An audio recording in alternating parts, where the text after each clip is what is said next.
다섯 번째 노트입니다. 예외와 관련해서 설명을 드리겠습니다. 그래서 우리가 프로그램을 할 때 이제 예외 처리를 해줘야지 되는데 그 예외 처리하는 목적이 뭔지 좀 명확하게 여러분들이 이해하실 필요가 있고, 자바에서는 그러면 예외 처리를 어떻게 하는지 그 문법적인 요소들을 또 이제 익혀야 될 것 같습니다. 그래서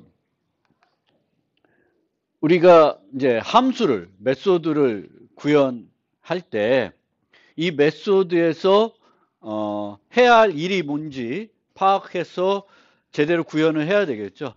근데 이 메소드가 어떤 정상적인 경우 말고 뭔가 문제가 될 수 있는 여지들이 있습니다. 그래서 그 문제가 되는 요소들을 찾아서 그런 문제가 된 요소들이 발생했을 때 그게 발생했구나 라는 것을 알 수 있도록, 또는 발생하더라도 프로그램이 죽는 것이 아니라 계속 수행될 수 있도록 만들어야 합니다. 그러니까 예를 들어 보면 우리가 살펴봤던 예제인데, 은행 예제에서 인출 메소드를 만들려고 그래요. 인출 메소드.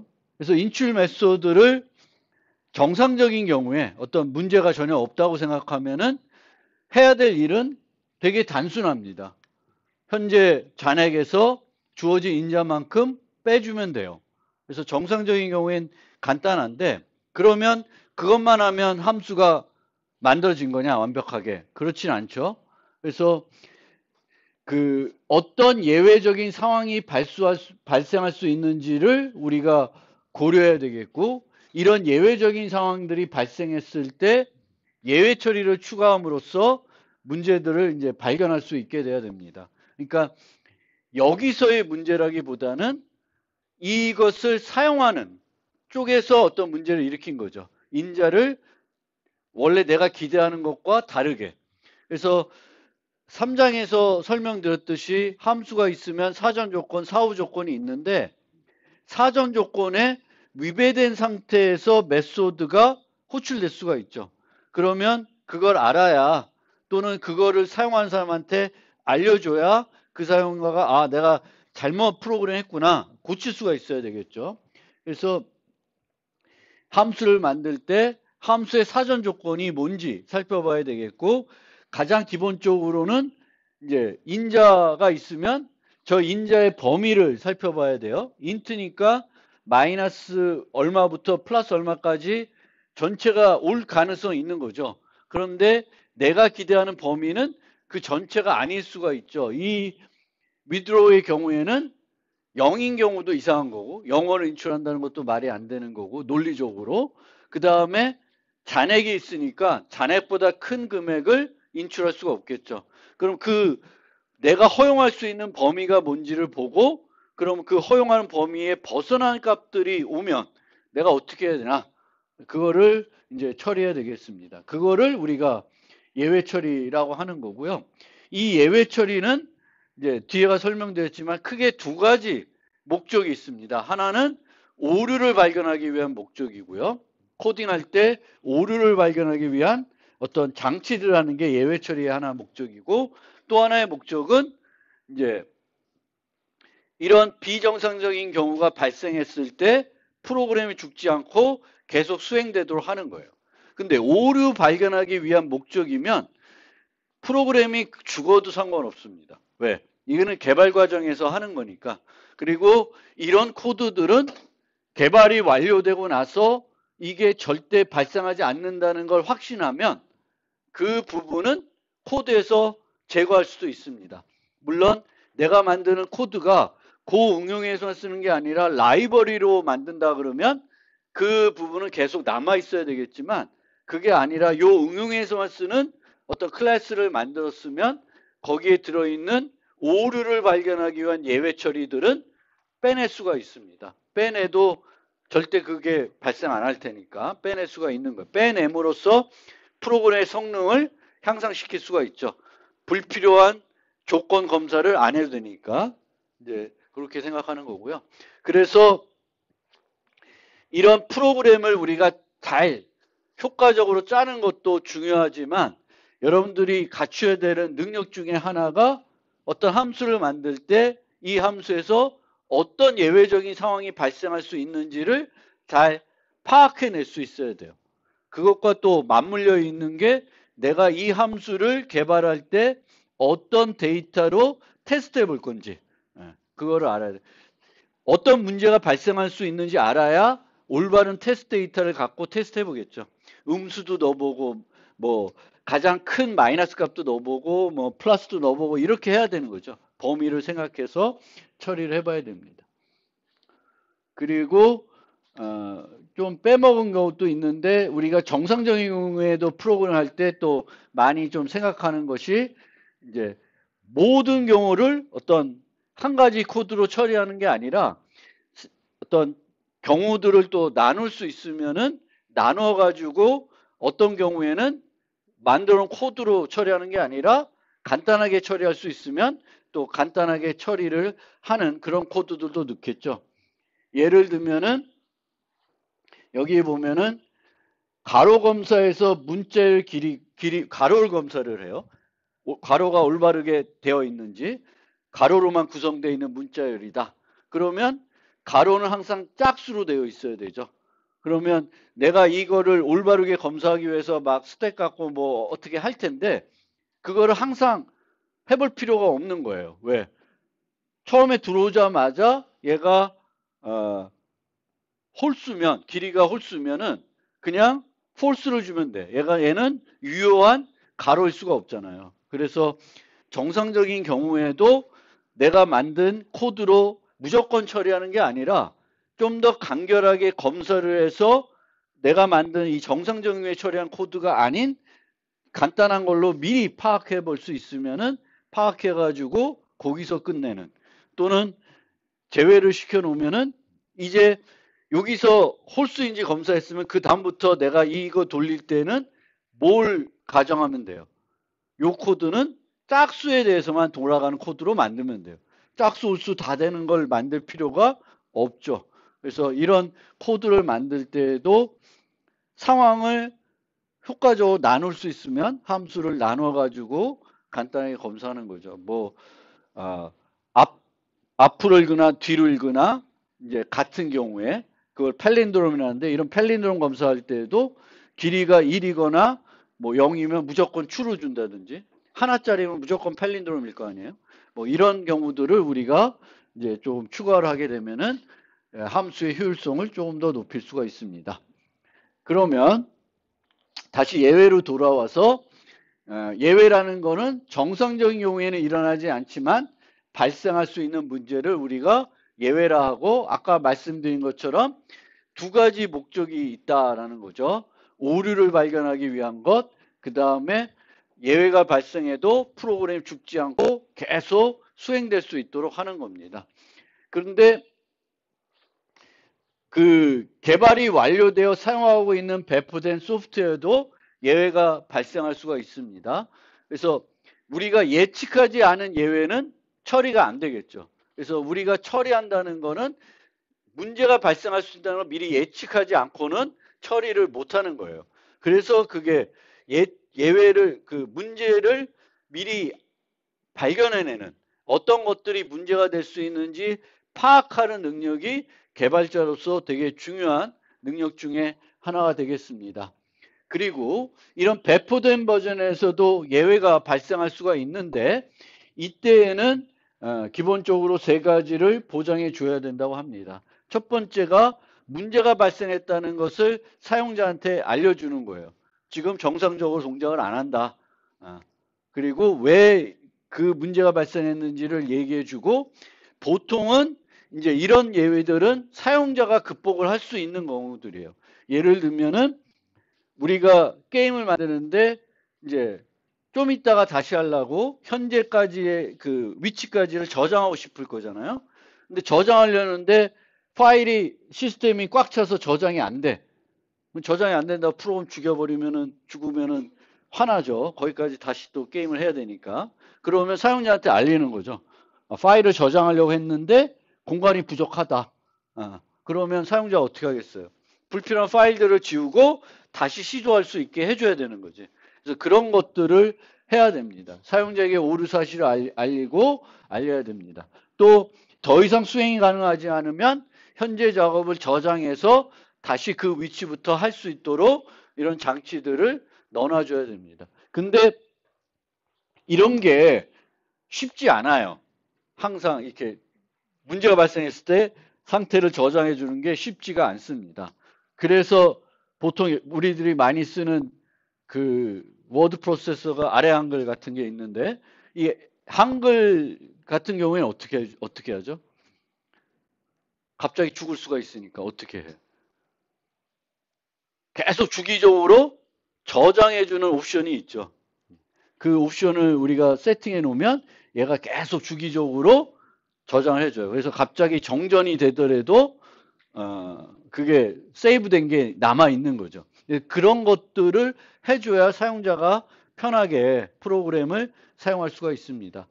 예전에는 그 저장하는 게 되게 짜증났어요. 이게 하다 보면 내가 막 칠라는데 저장하고 있어서 뭐 치는 게 방해되고 그래가지고 그 세팅을 늘리고 하긴데 어쨌든 그런 기능이 없는 것보다는 있어야 되는 거죠.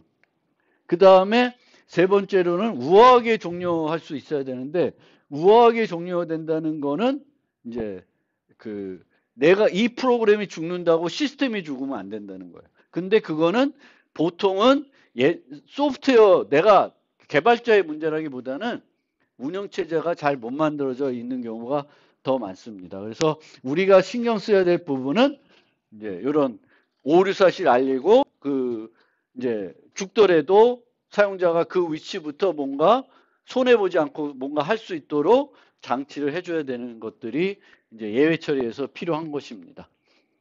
그러면 프로그램 할 때 우리가 고려해야 되는 문제들을 좀 분류해 보면 한 4가지로 분류할 수 있는데 첫 번째로 가장 프로그램 할 때 많이 문제가 되는 게 사용자 입력 오류입니다. 사용자가 잘못 우리 프로그램에서 기대하는 값하고는 전혀 엉뚱한 값을 입력해 가지고 프로그램이 오동작을 하는 거예요.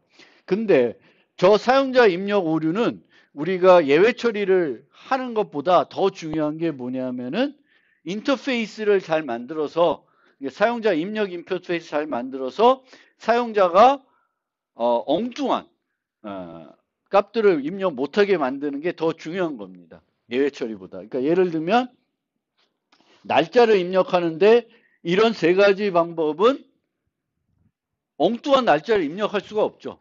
그러니까 날짜가 아닌 뭐 -1을 입력하다든지 월 정보로 13이나 15를 넣는다든지 이런 거는 가능하지 않겠죠. 근데 이제 이런 식으로 하게 되면은 막 여기에다가 엉뚱하게 뭐 50을 넣는다든지 30일이 맥시멈일 텐데 막 엉뚱한 값들 넣는 것들이 발생할 수 있고 그거를 예외 처리하는 건 불편한 거예요. 그래서 이제 사용자 입력 오류는 뭐부터 해야 된다? 입력 인터페이스를 잘 만들어서 사용자가 엉뚱한 값을 못 넣게 해가지고 내가 예외 처리해야 될 어떤 것들을 줄여줘야 됩니다. 그 다음에는 장치 오류 물리적 제한들이 있는데 저거는 개발자가 그 소프트웨어 개발자가 극복해 줄 수 있는 건 아니에요. 하지만 저런 문제들은 아까도 말했듯이 사용자한테 알리고 사용자가 조치를 취하게 하면은 다시 또 프로그램은 정상적으로 진행될 수가 있습니다. 용지 부족하다고 프로그램 죽이면 안 되죠. 그냥 없다고 얘기해 주면 사용자가 용지 보급해서 다시 뭐 보급만 하면 그냥 또 출력이 되겠죠. 그래서 그런 것들은 다 되는 거고 프로그램 입장에서 가장 주의해야 될 게 이제 실행 시간 논리 오류가 되겠죠. 문법적으로 오류가 없는데 테스트를 충분히 하지 않으면은 프로그램이 오동작 할 수가 있는 거죠. 논리 오류가 있으면. 그래서 이런 논리 오류가 발생하지 않게끔 이제 프로그램을 잘 작성을 해야 되겠고 필요한 예외 처리들을 해 주셔야 됩니다. 그러면 기존의 예외 처리들을 보통 이제 객체 지향 이전에 어떻게 우리가 예외 처리를 많이 했냐 그러면은 함수를 호출하고 이 함수가 내가 기대한 대로 동작했는지 여부를 반환값으로 알려주는 거예요. 그거를 우리가 예전에는 이 방법을 많이 썼고 지금도 이 방법을 쓰는 경우도 많이 있습니다. 그래서 반환값을 내가 보고 뭐 null이 자바에서는 null을 반환하면 문제가 있었구나 뭐 이렇게 판단하는 그런 형태의 예외 처리가 예전부터 아주 오래전부터 프로그램할 때 이제 썼던 방법입니다.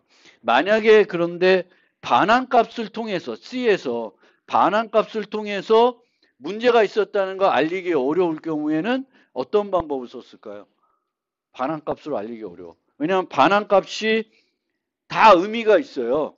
그러면은 이 반환값으로 뭘 줘서 예외가 뭔가 문제가 있었다는 거 알리기 어렵잖아요.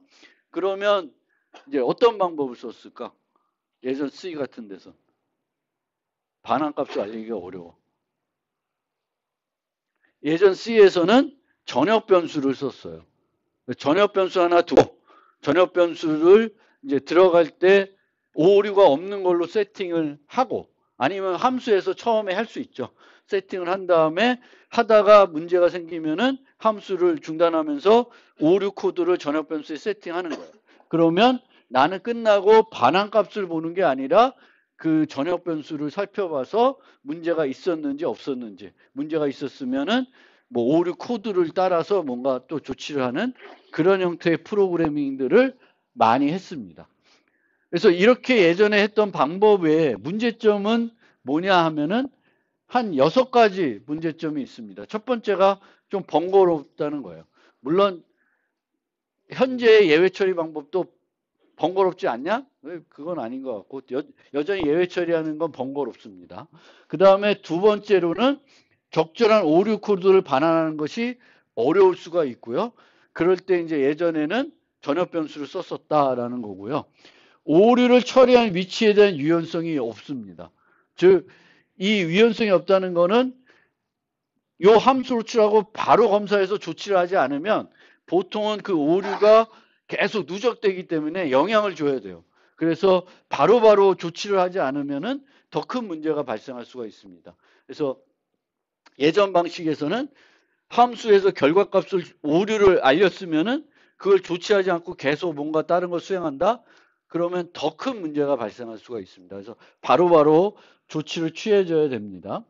그 다음에 호출한 측에서 검사를 하지 않을 수 있습니다. 무시할 수가 있죠. 보통 좋지 않은데 무시할 수가 있습니다. 그 다음에 네 번째로는 프로그램의 가독성이 저하가 될 수 있습니다. 보통 해야 될 일이 이런 FGH 3개 함수를 연달아 호출해야 되는 건데 예외 처리를 쭉 했더니 코드에서 이 흐름이 잘 안 보이는 거예요. 예외 처리가 복잡하게 들어가니까 알기가 어려운 거예요. 정상적인 흐름을. 그래서 그런 문제가 있고 얘가 이렇게 if문으로 되어 있으니까 계속 조건 검사를 하게 되겠죠. 그렇게 되면은 정상적인 경우에도 성능에 영향을 주게 됩니다. 그래서 기존의 예외 처리, 예전 C에서 했던 방법들은 이런 6가지 문제가 있는데 이제 자바에서 제공하는 그 객체지향적인 예외 처리 기법은 요 2가지는 확실히 해결하고 있습니다. 적절한 오류 코드를 반응. 그러니까 오류 코드 갖고 처리하는 게 아니니까 얘는 해결이 되는 거고요. 뭘로 오류 코드를 쓰지? 이런 거는 고민을 잘 안 해도 되고 오류 처리에 대한 위치에 대한 유연성이 없는데 이제 자바에 쓰는 건 약간의 유연성이 있습니다. 그 다음에 호출한 측에서 검사하지 않을 수 있고 가독성이 저하되는 이 2가지는 조금은 개선이 된 거예요. 완벽하게 개선됐다고 말하기 어렵지만 조금은 개선이 되고 있습니다. 요것도 이제 현재의 이제 우리가 사용할 형태가 이런 형태가 되는 거예요.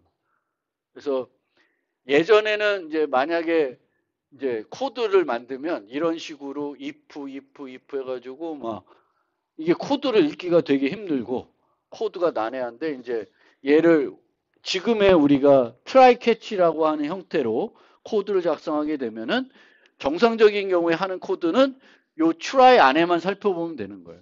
그러니까 좀 더 직관적으로 우리가 정상적인 경우에 어떤 일을 하는지를 살펴보는 게 코드를 읽는 게 좀 더 오류를 무시하고 읽는 게 좀 더 편하다라는 측면이 있습니다. 그래서 예전에는 실제 이 오류 처리 때문에 코드를 읽기가 매우 불편했던 게 사실이고 조금은 개선이 되고 있고, 더 나아가서는 어떻게 할 수 있냐면 예외 처리를 포함된 함수랑 포함되지 않은 함수를 분리해 놓고 코드 리뷰는 예외와 관련 없는 리뷰를 하고 싶으면 얘만 보면 돼요. 그럼 요 함수를 여기서 한 줄로 호출하고 있는 형태가 되는 거죠. 그렇게 되면 이제 오류가 없는 코드를 읽을 때는 요 함수만 보면 되니까 가독성이 조금 더 좋아지는 측면이 있습니다. 그럼 실제 뭐 여러분들이 C++나 또는 파이썬에서 예외 처리를 써봤으면 아실 것 같긴 한데, 이제 OOP에서 또 자바에서 예외 처리 기법은 어떻게 되냐면, 기본 생각은 예외가 발생하면 그것을 처리하는 곳으로 이동하자라는 거예요. 이동을 시키는 거예요. 그러니까 아까는 함수가 끝나면 내가 검사를 해서 내가 처리를 해야 되는데 그 위치가 아니라 다른 위치에서 처리할 수 있게 해주는 거예요. 근데 이 위치가 막 엄한 위치가 아니에요. 엄한 위치가 아니라 뒤에 가면 이제 메인에서 F를 부르고 F에서 G를 부르고 G에서 H를 불렀는데 여기서 문제가 발생을 했어요. 그러면 이 문제를 처리할 수 있는 곳은 여기입니다. 여기까지 가면 프로그램 죽는 거예요. 그래서 여기. 근데 예전 방식은 여기서 문제 있으면 어디서만 처리할 수 있어요? 여기서 처리를 해줘야 되는 거예요. 근데 이제는 이제 이 스로 개념에서는 이제 얘가 이런 흐름으로 왔으면 여기서 처리하지 않고 여기서 처리할 수도 있고, 여기서 처리하지 않고 여기서 처리할 수도 있습니다. 또 여기서 부분적으로 처리하고 그 다음에 여기서 또 다르게 처리할 수도 있어요. 그래서 처리하는 위치가 예전보다는 훨씬 유연해진 형태가 되는데, 여기서 예언했다고 어디 엄한 데 가서 하는 건 아니에요. 왜 그렇게 할까? 원래는 예외가 발생을 하고 나서 프로그램을 죽일 거가 아니면은 어디로 와서 다시 프로그램이 실행돼야 돼. 요 위치로 와서 다시 해야 되죠. 그러니까 이 흐름과 상관이 없는데 갔다가 다시 오는 건 별로 의미가 없습니다. 그래서 이 흐름에서 뭔가 조치를 하고 다시 그 흐름을 타야 되기 때문에 이제 요 흐름 내에서 예외 처리를 하고 재개를 해야 되는 거죠, 프로그램. 이렇게 해서 문제되면 여기서 처리하고 여기서 다시 재개를 한다든가 그런 형태로 코드를 구성하게 됩니다. 그리고 처리한 곳을 이동해주고 예외가 발생하면 실행되지 않아야 할 코드를 묶어줍니다. 그러니까 여기서 보면 여기가 실패하면은 이 밑에 있는 것들은 다 실행이 안 돼요. 그러니까 요 줄에서 여기서 문제되면 그 밑에 게 또 실행이 안 되는 거고요. 그래서 어떤 게 실행했을 때 문제 있으면 얘네들 실행이 안 돼야 돼. 그럼 하나로 묶어가지고 주면은 쭉쭉 실행하다 문제되면 나머지는 실행이 안 되고 예외로 처리를 해주는 겁니다. 그래서 그 단위를 그 문제가 발생했을 때 같이 실행되지 않은 코드들을 묶을 수 있게 해주는 겁니다. 그래서 이 방법의 장점은 프로그램 주 로직에서 오류 추류 부분을 좀 제외할 수 있다고 하는데, 그것보다는 이제 가장 핵심적인 거는 오류 처리 위치를 좀 유연하게 해줬다라는 거고, 함수 반환 타입의 영향을 받지 않고 이제 처리할 수 있다. 함수의 반환 타입 갖고 오류 여부를 아는 게 아니라 이제 얘가 그냥 예외되면 바로바로 그 위치로 이동해 주니까 제어가 이동이 되기 때문에 그렇게 됩니다. 그리고 여기에 객체적 개념까지 도입해서 예외에 관련된 더 많은 정보를 예외를 처리한 곳에 전달해 줄 수가 있습니다. 그래서 그런 이점이 있고, 자바만 갖고 있는 추가적인 어떤 이 예외 처리의 특징은 어떤 함수가 불릴 때 어떤 예외를 발생할 수 있는지를 공표해 가지고 좀 파악할 수 있게 해줍니다. 그래서 이런 좀 특징을 갖고 있고, 일부 예외는 또 처리를 강제하고 있습니다. 그래서 어떤 예외는 내가 처리하기 싫어도, 무시하기 싫어도 무시할 수가 없어요. 그러니까 어떤 우리가 예외 처리의 문제점 중에 하나가 오류 처리, 호주란 측에 검사를 하지 않을 수 있는데 보통은 이거를 안 하면은 문법 오류가 나게끔 할 수가 있습니다. 자바에서는. 그래서 이런 특징이 있고 그런 특징은 왜 자바는 있을까요? 자바는 만들 때부터 뭘 중시했어요? 강건성을 중시했습니다. 그래서 이 자바를 만든 사람들은 어떤 오류들은 강제화시키는 게 더 좋겠다라는 생각을 갖고 있었는데 지금 와서는 많이 욕먹고 있어요. 너무 엄격하게 해놨다. 그런 욕을 먹고 있는 요소이긴 합니다만 왜 그렇게 했는지는 좀 이해는 되는 측면이 있습니다. 강건성을 강조했고 저렇게 하면 좋은 면도 있다는 거죠. 그렇지만 뭐 그렇다고 해서 뭐 반환값의 오류 사실을 알리는 그런 프로그래밍을 앞으로 전혀 하지 않고 있냐? 그렇지는 않고 때에 따라서는 옛날 방식도 쓰고 어떤 좋으면은 이제 지금의 방식 트라이 캐치 이런 방식을 이제 사용하고 있는 겁니다. 그리고 예외 처리 관련해서 주의사항은 내가 예외 처리하고 싶은 것만 처리가 되는 거지 내가 기대도 안 하고 생각도 안 한 거는 처리가 안 되는 거예요. 처리가 안 되는 거예요. 그래서 내가 요 문장을 실행할 때는 이런 문제가 발생할 수 있구나. 그래서 내가 거기다가 예외 처리 기능을 넣어줘야 처리가 되는 거지. 내가 모르면은 여전히 문제는 계속 발생하는 거죠.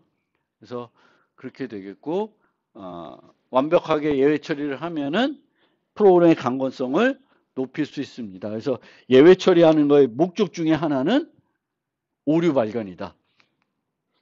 그러면 이제 자바에서의 그 예외의 동작 원리를 조금 설명해 드리면 이제 이런 코드가 있습니다. 그러면 이 코드에서 쭉 실행하다 보면은 이 문장에서 예외가 발생을 합니다. 그럼 이 예외는 여기서 뭔가 처리를 안 하고 있어요. 처리를 안 하고 있으면 메인에서 발생한 거니까 이 예외가 어디로 던져지냐면은 JVM으로 전달이 됩니다. 그럼 JVM은 예외를 받으면 현재 프로그램을 종료시켜요. 종료시키고 나서 콘솔에 이런 내용을 출력해 줍니다. 여러분들이 프로그램 하다 보면 좀 만났을 것 같아요. 그렇죠? 그러면 여러분들이 프로그램 하다가 이런 걸 만나면 기분 나빠야 되는 게 아니라 기분이 무척 좋아야 됩니다. 왜? 오류를 발견했으니까. 오류를 발견하는 거는 좋은 거예요. 수정하면 되는 거니까. 오류가 없다고 생각하는 것보다 오류를 발견해서 다시는 그 오류를 안 나게 프로그램을 고치는 게 더 좋은 거예요. 그래서 여기 이렇게 나는데 이 자바가 여러분들이 다른 C++ 같은 경우하고 다르게 파이썬은 좀 비슷한데 어떤 정보를 주냐면은 오류가 발생된 위치 정보를 알려줘요. 그래서 여기서 뭐예요? 7번째 줄에서 발생했다는 거를 알려줍니다. 그리고 여기서는 메인 함수만 있어서 이렇게 메인만 나왔지만 만약에 메인에서 뭐 이렇게 흘러갔으면 그 흐름들을 쫙 보여줘요. 그래서 여기서 여기 호출했는데 여기서 문제 났다. 그러면 어떤 흐름에서 이 문제가 발생했는지를 우리한테 알려주는 거고요. 그 다음에 여기에 정보를 출력해 줍니다. 어떤 예외가 발생했어요? arithmetic exception, 산술 예외라는 게 발생했고 그 뒤에 추가적인 정보를 줍니다. 그럼 뭐예요? divide by zero, 0 나누기를 했다. 아, 그럼 내가 0 나누기를 했구나. 뭐 0으로 나누면 안 되니까. 그래서 내가 뭘 잘못했구나. 그럼 그거를 안 하게끔 고치시면 되는 거죠. 그래서 나눗셈을 할 때 그 밑에 가는 저 y가 0인지 아닌지를 검사해서 프로그램을 작성하시면 저 예외는 앞으로는 발생을 안 하겠죠. 그래서 내가 처리하지 않는 예외, 그러니까 내가 잡아서 뭔가 조치를 하고 프로그램을 계속 실행되게끔 하는 게 아니면 이 예외는 전달돼 가지고 JVM까지 전달이 되고 JVM이 예외를 만나게 되면 프로그램을 죽이고 정보들을 출력해 주고 여러분들 어떻게 해야 돼요? 그 정보를 보고 프로그램을 수정해야 돼요. 그러면 오류를 발견하기 위해서 내가 하는 어떤 예외 처리 부분은 try catch를 하는 거예요. 처리하는 거예요. 처리하는 게 아닙니다. 오류를 발견하기 위해서 포함시킨 어떤 예외 처리는 그냥 프로그램을 죽게 만들어야 되는 거예요. 죽어서 문제가 내가 생각했던 문제가 일어났구나. 그러면 나는 뭐 해야 돼? 그게 왜 일어났지? 내가 뭘 생각 못해서 일어났구나. 라는 걸 보고 이제 다음에는 그게 일어나지 않게끔 코드를 수정해야 되는 거고 테스트를 해야 되는 겁니다. 그런데 이제 요 코드를 이런 식으로 이제 아직 문법적인 거 자세히 설명 안 했지만 이렇게 바꿔 놓으면은 try 문장에 try catch는 어떤 식으로 동작하냐면 요 try저 안에 있는 문장을 일반 문장처럼 이제 차례대로 실행을 합니다. 실행하다가 여기 위치에서 또 예외가 발생하겠죠. 그러면 그 예외를 상위 함수로 전달하는 게 아니에요. 메인의 상위는 JVM이 되겠는데 전달하는 게 아니라 요 캐치절에서 잡을 수 있는지를 봅니다. 근데 여기서 발생된 예외가 어리메틱 이셉션이고 얘랑 일치되니까 요 문장이 실행이 되는 거예요. 요 문장이 실행되고 정상적으로 프로그램이 이제 진행이 되는 겁니다. 그래서 내가 예외를 잡아서 뭔가 조치를 해줄 수가 있습니다. 그래서 예를 들면 파일 처리를 할 때 사용자한테 그 파일을 열어줘야 되는 거예요. 근데 사용자가 파일을 입력했어요. 파일명을. 근데 그 파일이 없어. 그러면 사용자한테 어떻게 해야 돼? 그 예외를 내가 잡아서 어떻게 해야 될까? 사용자가 파일 이름을 줬어요. 이 파일을 열어달라고. 근데 그 위치에 가봤더니 파일이 없어. 그럼 사용자한테 어떻게 해야 돼? 그 예외를 잡아서 사용자한테 그 파일 이름이 없다. 다른 파일 이름을 주거나 위치가 어디 있는지 바꿔라. 알려주면 되겠고, 그럼 다시. 그러니까, 했던 거를 재실행하게. 그러면 그런 형태가 되면은 반복문 형태로 캐치한 다음에 다시 올라가서 원래 거대로 또다시 실행하게끔 해줘야 되는 거죠. 그래서 그런 거는 잡는 거고, 이런 거는 이제 잡을 필요는 없는 겁니다. 그래서 예외의 발생은 내가 직접 문제를 알리기 위해서 오류 발견하기 위해서 내가 직접 발생을 할 수도 있고 아니면 내가 프로그램을 잘못 짜가지고 논리 오류가 있어서 시스템에서 예외를 발생할 수도 있고요. 내가 라이브러리 함수를 갖다 썼는데 잘못 사용해서 예외가 발생할 수도 있습니다. 그래서 이런 상황에서 예외가 발생하는데 실제 그러면 내가 직접 예외를 발생하고 싶다. 프로그램의 오류를 발견해서 예외를 발생하고 싶다. 예를 들면은 이제 인출 메소드에서 이제 이 어마운트는 음수가 되면 안 돼. 0도 안 돼. 그리고 잔액보다 크면 안 돼. 그래서 그 두 가지를 또 같은 상황으로 판단하지 않고 0이거나 음수 오는 거는 이거는 프로그래밍 오류로 본 거예요. 그래서 요 예외를 발생하고 있습니다. 그래서 예외를 발생한다는 거는 throw라는 문을 이용하게 되겠고 예외 객체를 만들어서 전달을 하게 됩니다. 그러면 이 예외 객체는 여기에 들어가는 말은 어떤 말이 들어가야 돼? 요 말을 내가 언제 보냐 하면은 요 콘솔에 예외를 프로그램이 죽어가지고 여기에 나타나는 거예요. 그러면 내가 어떤 종류의 예외가 지금 발생했는지를 알고 내가 디버깅 할 때 도움이 되는 정보를 여기에 넣어주시는 거예요. 여기에 넣어주시는 거예요. 디버깅 할 때 도움이 되는 정보를. 그러니까 프로그래밍 오류를 발견하기 위한 예외는 트라이 캐치라는 게 아니고 이렇게 발생하면은 그냥 죽게 내버려 두는 거예요. 그러면 여기서 예외 났구나. 그러면 얘의 문제가 아니라 어디의 문제예요? 요 함수를 호출한 어떤 위치에서 음수로 또는 0으로 호출한 거죠. 그럼 거기를 수정해야 되겠지. 그 다음에 요 경우에는 잔액보다 큰 금액을 요구한 건데 이거는 프로그램이 논리적으로 뭔가 코드를 잘못 짜서가 아니라 사용자가 자기의 잔액을 착각하고 더 큰 거를 요청할 수도 있고, 그런 경우를 이제 미리 내가 걸르는 게 아니라 여기 와가지고 다시 피드백 하게끔 만들기 위해서 이제 이런 코드를 처리한 거예요. 그래서 요 경우에는 이제 뭔가 다시 사용자한테 잔액이 그거밖에 없으니까 다시 금액을 주세요라고 뭔가 오류 메시지를 주게끔 하기 위해서 만든 예외입니다. 그래서 예외가 프로그램 오류를 위한 건지 아닌지를 또 구분하고 이런 상황들을 구분해서 거기에 맞는 예외들을 만드는 거고요. 이 문자열은 별로 의미가 없을 거예요. 활용을 안 할 거예요. 그냥 잔액 부족이 됐구나.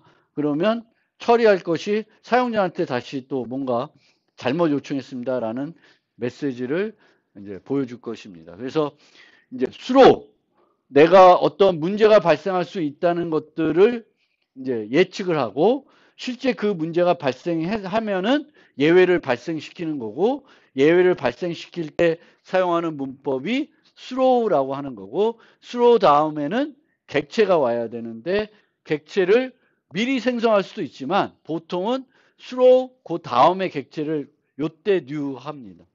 new에서 생성해서 던지게 됩니다.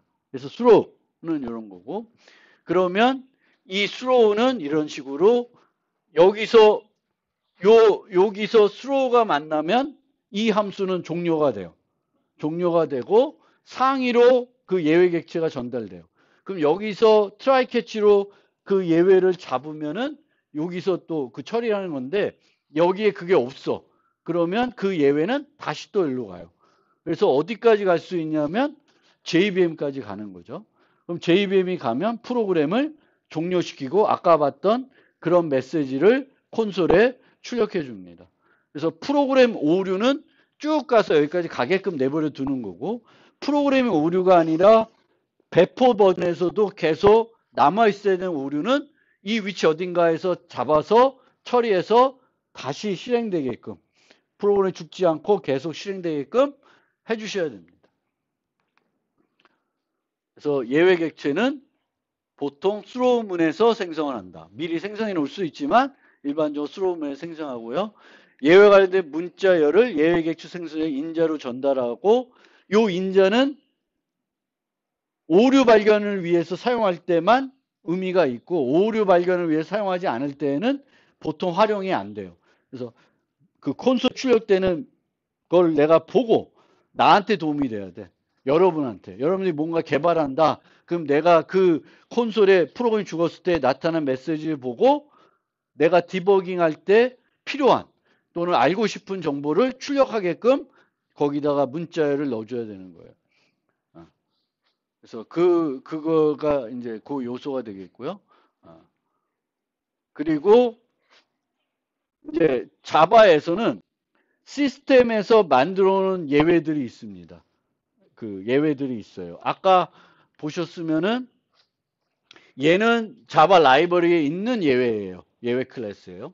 근데 insufficient fund exception이라는 거는 자바 라이브러리에 있는 건 아니겠죠. 그래서 사용자가 예외 클래스를 하나 새롭게 만들 수도 있습니다. 그래서 사용자 정의 예외라 되는 거죠. 그러면 사용자 정의 예외를 정의하는 거의 이점은 뭐냐면은 가독성이 좀 향상될 수가 있습니다. 이름이 insufficient fund니까 뭔가 잔액 부족 현상이구나라는 그 가독성 향상이 있고 자바 라이브러리에 있는 예외들은 내가 발생하지 않아도 어떤 함수에서 또 다른 함수에서 발생할 수가 있지만 insufficient fund exception은 그 위치에서만 발생이 될 거예요. 다른 위치에서는 내가 throw 하지 않았으면 발생할 수가 없죠. 그래서 발생 위치가 제한적이고 내가 그 뭔가 프로그램 할 때 추가적으로 뭔가 해야 돼. 예외 처리를 하기 위해서 그 기능이 필요하면은 예외 객체를 만들 때 새로운 클래스를 정의하는 거니까 얼마든지 내가 필요한 기능들을 거기다 넣을 수가 있어요. 예를 들면 뒤에 설명드리겠지만 잔액 부족 같은 경우에는 그 어떤 계좌에 대해서 요청해서 잔액이 부족했는지 그 정보도 넣을 수 있고 부족한 금액이 얼마인지도 넣을 수도 있고 여러 가지들을 넣어서 이제 처리하는 곳으로 전달해 줄 수 있습니다. 그러면 그 전달하는 받은 곳에서는 예외 객체로부터 정보를 얻어가지고 메시지를 꾸며서 사용자한테 보여줄 수도 있습니다. 그래서 필요한 추가적인 기능, 예외를 극복하고 뭔가 하기 위해서 필요한 기능들이 있다 그러면 이런 기능을 넣을 수가 있는데 오류 발견이 주목적이면 추가해야 될 건 없어요. 왜? 오류 목적이 주목적이면 어떻게 해야 된다? 그냥 프로그램을 죽이는 거예요. 그 위치에서 오류가 있는데 뭐하러 더 계속 실행을 해? 죽이고 고치고 다시 실행을 해서 테스트를 해야 됩니다. 그래서 오류 발견이 목적이면 예외를 잡아 처리하지 않습니다. 죽입니다. 프로그램을. 그리고 콘솔의 내용을 보고 프로그램을 수정해서 그 예외가 다시 발생하지 않게끔 해야 되는 것입니다. 그러면 만약에 아까처럼 insufficient fund exception을 내가 잡고 싶다. 그럼 어떻게 해야 되냐? 이제 try catch를 하는 겁니다. 아, 내가 여기 withdraw를 할 때 insufficient fund가 발생할 수 있구나. 그리고 내가 발생하면은 뭔가 하고 싶어요. 그럼 이런 식으로 할 수 있는데 여기 요 메소드가 무슨 메소드냐면 이 계좌 이체하는 메소드예요. 근데 계좌 이체하는 메소드에서 try catch 할 이유는 없어요. 여기서 할 이유는 없습니다. 근데 여기서 이렇게 만든 이유는 그냥 요 문법을 보여주기 위한 거지. 실제 여러분들이 생각해 보세요. 계좌 이체하는 메소드 내에서 여기서 잡는 건 아닌 거고요.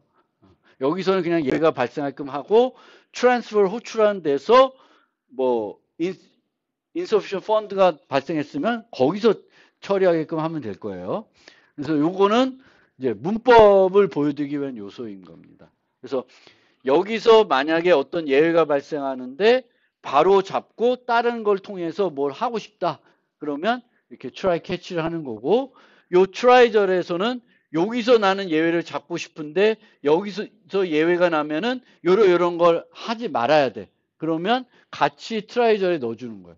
그래서 예외가 발생을 했을 때 실행하지 말아야 되는 것들이 추가적으로 있으면 같이 try절에 넣어주시고요. 그 다음에 이 캐치절은 하나가 오는 게 아니라 여러 개가 올 수가 있습니다. 여러 개가 올 수 있는데 예전에는 이 캐치절에는 한 종류의 예만 잡을 수 있었어요. 근데 이제 자바 몇부터야? 7부터는 요 연산자를 이용해 가지고 여러 개를 이렇게 나열할 수가 있습니다. 한 캐치절에서 여러 개를 나열할 수 있게끔 자바는 개선이 되어 있습니다. 그래서 요 경우에는 요 두 가지 예외가 발생하면 여기서 캐치를 해요. 그런데 요 두 가지 예외가 아닌 다른 게 발생했다. 그럼 어떻게 될까? 잡지 못하면 예외가 그대로 발생을 한 거예요. 트라이 캐치가 없다 그러는데 얘가 발생하면 어떻게 돼?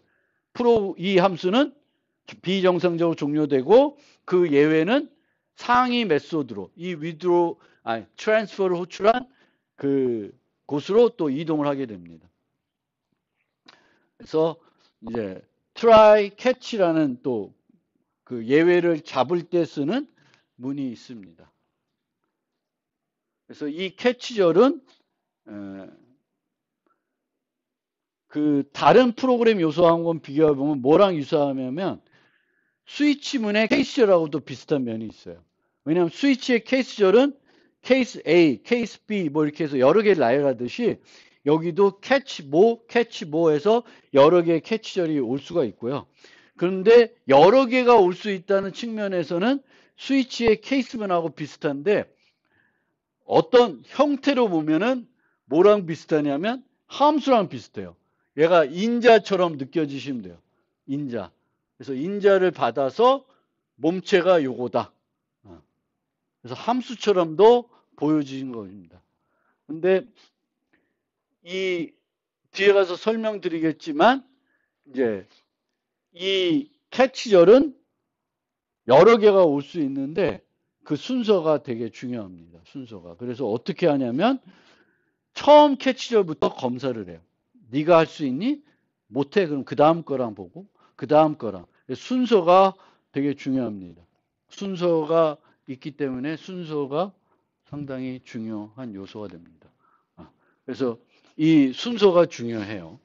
그래서 자바 내부적으로는 이제 여러 그 상속을 통해서 그 자바에서 제공된 예외들을 모델링 했는데 가장 꼭대기에는 뭐가 있고요. 그 다음에 있는 게 exception이에요. 그 다음에 exception 밑에 IO exception, runtime에서 막 여러 가지가 있어요. 그러면 IO exception은 얘의 자식이에요. 그럼 IO exception이 발생을 하면은 여기서 먼저 캐치가 되는 거예요. 그러니까 어떻게 생각하시면 되냐면 뭐 이렇게 캐치하지 못하겠지만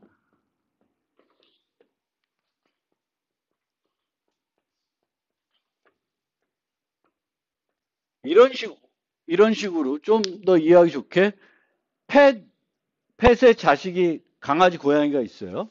그럼 강아지도 펫이죠. 고양이도 펫이죠. 그러면 강아지가 발생했으면 강아지를 여기서 잡을 수 있어요, 없어요? 강아지도 펫이니까 여기서 잡을 수가 있어요.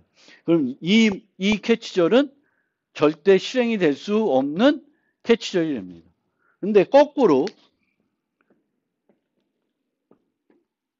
이렇게 돼 있으면 어떻게 될까? 강아지가 발생하면 여기서 캐치하고 강아지가 아닌 다른 애완동물이면 여기서 처리하겠죠. 그래서 이 순서가 아까처럼 뒤집어져서 여기가 펫이고 독이면 독은 실행이 안 돼요. 그래서 우리가 상속에서는 하위 타입이 상위 타입과 호환되는 타입이죠. 그러니까 자식이면 부모 타입과 똑같은 타입이기 때문에 이 경우도 IO exception이 일어나면 여기서 처리하는 거 원래 기대했지만 여기서 처리하게 돼요. 그래서 이렇게 코드하고 싶으면 뒤집어야 되겠죠. 여기가 IO exception, 여기가 exception이 돼요. 그러면 IO exception이 발생하면 여기서 처리하고 나머지는 여기서 처리하는 데. 그래서 캐치절은 여러 개가 올 수 있는데 순서가 중요하다.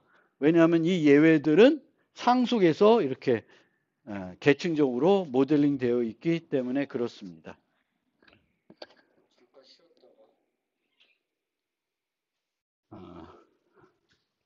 try catch 문 관련해서 설명드리고 있어요. 그러니까 축이 이제 자바에서는 throw 하는 거, 그 다음에 throw 한 거를 try catch 하는 거, 그 다음에 하나가 더가 이제 메소드에서 발생할 수 있는 예외를 공표하는 거, 그거는 throws 이렇게 세 가지 요소로 생각하시면 되겠고, try catch 부분을 지금 설명드리고 있는데 순서가 중요하다 그랬고, 순서가 중요한데 이제는 이제 예전에는 캐치에서 하나의 예만 잡을 수 있는데 요걸 이용해서 이제 두 개를 이렇게 여러 개를 나열할 수 있는데 이 나열할 때도 이렇게 두 개 나열하는 건 의미가 없습니다.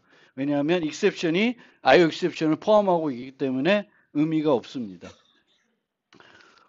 그 다음에 이제 try catch 말고 또 하나 있는 게 finally라는 게 있어요. 그래서 요 finally는 또 스위치문에 디폴트랑 비슷하다고 볼 수도 있고 조금 다르다고 볼 수도 있는데 설명을 드리면은 이제 여기서 예외가 발생을 안 했어요. 그러니까 트라이 캐치를 우리가 만들었는데 트라이절이 실행이 되는 거죠. 트라이절은 항상 실행이 되는 거예요. 그 위치에 오면.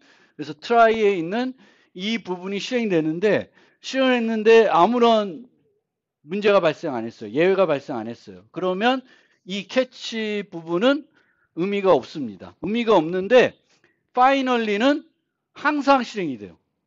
그러니까 예외가 발생하든 안 하든 파이널리는 항상 실행이 되는 부분입니다. 그 다음에 트라이절에 있는 부분을 쫙 실행을 했는데 예외가 발생했어요. 예외가 발생을 하면은 그 다음에 있는 트라이절에 있는 문장들은 실행이 돼요, 안 돼요? 실행이 안 됩니다. 실행이 안 되고 어디로 오냐면 캐치절로 오는 거예요. 그래서 캐치절을 하나씩 하나씩 살펴보면서 여기에 해당되는지 여기에 해당되는지를 보게 됩니다. 순서가 중요하다고 그랬고 예외가 발생했으며 그거에 해당되는 캐치 블럭이 있는 경우 예를 들면 IO exception이 발생했다고 생각합시다.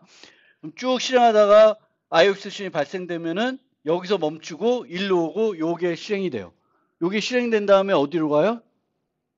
finally 부분이 실행이 됩니다. finally가 있으면. 그리고 그 아래 게 이제 또 계속 실행이 될 겁니다. 예외가 발생했지만 그것에 해당된 캐치 블럭이 없는 경우에는 항상 여기 실행하다 예외가 발생했으면 나머지 부분은 실행이 안 됩니다. 근데 캐치가 못해. 그러면 finally가 실행이 되고 finally 다음에 있는 문장들이 실행되는 게 아니라 이 함수는 끝나요. 예외를 못 잡았기 때문에. 그 다음에 어디로 가요? 이 트라이절이 있는 함수를 부른 상위 함수로 전달이 제어가 옮겨집니다. 그래서 이 finally는 원래 이렇게 짝이 되는 처리를 하기 위해서 도입된 거예요. 그래서 여기서 뭐 오픈했으면 여기서 클로즈하고 여기 말록했으면 프리 뭐 이런 걸 하려고 만들어 놓은 그런 요소입니다. 그런데 이제 자바 이게 몇이야? 안 나오나? 몇인지가 자바 7 이후부터는 이제 try with resource라는 절이 새롭게 들어왔어요. 그래서 얘는 어떻게 돼 있냐면 요 try 다음에 아까는 어떻게 돼 있냐면은 그냥 문장들이 나오죠. 문장들이 안 나오고 가로에다가 어떤 객체들을 생성할 수가 있습니다. 여러 개를 생성하고 싶으면 세미콜론을 해주시면 돼요. 그리고 이렇게 생성을 하는데 만약 정상적으로 생성이 됐고 실행이 됐으면 또는 예외가 발생했었다 하더라도 쟤네들이 이제 오픈이 됐으면 만들어졌으면 저 객체에 있는 클로즈 함수가 자동적으로 불려집니다. 그래서 예전에는 그 클로즈 하기 위해서 뭘 썼냐면 finally를 썼었는데 이제는 finally를 쓰지 않고 대부분 요 형태로 프로그래밍을 하게 됩니다. 클로즈를 내가 직접 안 해도 되는 거지. 자동적으로 여기서 이 객체들을 만들고 이 객체들은 여기서 만들려면은 어떤 메소드를 갖고 있어야 되냐면 뭘 갖고 있어야 되냐면 클로즈 메소드를 갖고 있어야 돼요.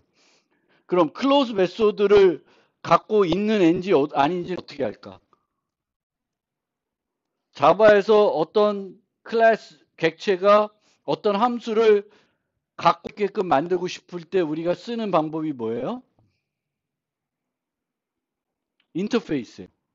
그래서 인터페이스에서 클로저블이라는 인터페이스를 만들고 이 인터페이스에는 어떤 메소드가 선언되어 있냐면 close라는 메소드가 선언되어 있어요.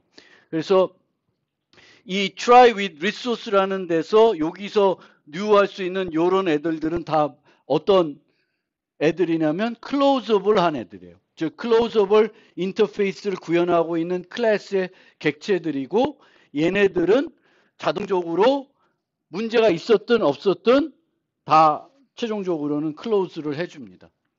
그래서 최근에 와서는 finally 절을 쓰는 경우는 거의 없습니다. 예전에는 우리가 직접 클로즈를 해야 되기 때문에 그렇게 했는데 이제는 그럴 필요가 없습니다. 그 다음에 이제 아까 세축이라 그랬죠. throw 예외를 내가 발생시키는 게 throw고 발생된 예외를 잡아야 하는 경우에는 try catch라는 걸 이용하게 되겠고 그 다음에 하나 또 뭐가 있냐면 함수를 정의하면서 throws를 이용해 가지고 이 함수에서는 이런 애들이 발생할 수 있다라고 공표를 할 수가 있습니다. 공표를. 그래서 이 사용하는 사람들이 저 함수를 보면 이 함수는 내가 잘못 쓰면 아니면 문제가 발생하면 이런 예외들이 발생할 수 있구나를 알 수 있도록 해주는 요소가 됩니다. 그러면 여기서 발생할 수 있는 모든 예외를 내가 여기다가 나열해야 되냐? 그렇진 않습니다. 원하면 해도 되는데 안 해도 돼요. 그러니까 의무적인 상황은 아닌데 이 자바에서는 오늘은 설명 안 드리겠지만 다음에 이제 중간고사 끝나고 와서는 제가 설명드릴 텐데 자바는 크게 예외를 두 종류로 구분하고 있습니다. 체크드와 언체크 예외로 분류하고 있는데 체크드 예외에 대해서는 어떤 식으로 해놨냐면 강제화를 해놨습니다. 즉 얘네들은 무조건 자바 처리를 하게끔 유도를 하는 형태로 자바의 문법을 구성해 놨어요. 그러면 요 문장 안에서 책 예외를 발생하면은 한 가지 방법은 try catch를 하는 거예요. 근데 내가 try catch를 여기서 안 하겠다. 그럼 뭘 해줘야 되냐면 throws 해줘야 돼요. throws를 안 하면 문법 오류가 됩니다. 그래서 이 공표는 뭔가 이 자바에서는 어떤 종류의 예외에 대해서는 강제적으로 좀 try catch를 하게끔 잡게끔 유도를 하고 있는데 그 유도를 하기 위한 장치 중에 하나가 바로 throws에 해당됩니다. 그래서 책 예외에 해당되는 애들을 내가 여기서 발생할 수 있는데 안 잡는다. 그러면 반드시 throws를 하게끔 되어 있어요. 이 얘기는 나는 안 하지만 나를 불러내는 얘를 처리해야 된다라는 거를 알려주는 거를 하는 용도로 쓰이게 됩니다.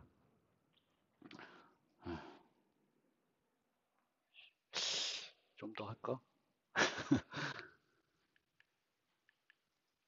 간단히 소개만 하고 끝낼게요. 자세한 거는 이제 다음에 설명드리는데, 이제 자바는 이 예외를 전체적으로 두 가지로 분류했습니다. 처리할 수 없는 예외와 처리할 수 있는 예외 두 가지로 분류했고요. 처리할 수 있는 예외는 또 두 가지로 세부적으로 분류했어요. 하나는 코드 수정을 통해 발생하지 않도록 할 수 있는 예외, 그게 2-1이고 2-2는 코드 수정을 통해 발생하지 않도록 할 수 없는 예외 두 가지가 있습니다. 그러니까 처리할 수 있는 예외 중에 하나는 내가 코드를 수정하면은 극복할 수 있는 애야. 근데 두 번째 2-2는 내가 코드 수정한다고 해결이 안 되는 애야. 예를 들면 파일 이름이 없어. 이거는 코드를 통해서 해결할 수 있는 건 아니에요. 사용자가 올바른 코드 파일명을 줘야 되는 거지. 그래서 이 2-1을 언체크드로 했고 2-2를 체크드로 한 거예요. 왜냐하면 코드 수정을 통해 발생하지 않도록 할 수 없는 예외들을 살펴봤더니 얘네들은 뭔가 조치만 하면 극복을 할 수 있더라. 굳이 프로그램을 죽일 이유가 없다고 생각한 거예요. 그래서 요 2-2와 같은 애들은 try catch를 하게끔 유도를 하고 있습니다. 그래서 이런 애들은 try catch를 하지 않고 내가 프로그램에서 JVM으로 전달하는 거는 잘못된 거예요. 근데 2-1은 그냥 전달해가지고 죽게 만들고 프로그램의 코드를 수정해가지고 처리하는 거예요. 그러니까 2-1 언체크드 애들은 try catch라는 애들이 아닌 거예요. 그러니까 언체크드 예외는 try catch를 하지 않고 체크드는 try catch를 하는 애들. 그렇게 분류를 해가지고 코드를 구성하면은 더 강건한 코드를 만 수 있을 거라고 기대를 하고 이렇게 자바를 설계했는데 현재 와서는 많은 사람들의 지적은 2-1을 강제해 놔가지고 너무 불편하게 만들었다. 그런 지적을 현재 받고 있는 요소이기도 합니다. 그래서 이것과 관련해서는 얘기가 좀 많이 길어질 것 같으니까 또 시험에는 이거 안 냈으니까 이 부분은 이제 갔다 오시는 게 아니라 시험 끝나고 이제 9주에 여기서부터 9주에 요 챕터를 설명하고 그 다음에 6장 그 반복문 부분 설명할 형태로 강의를 진행하겠습니다. 그래서 오늘 여기까지 하고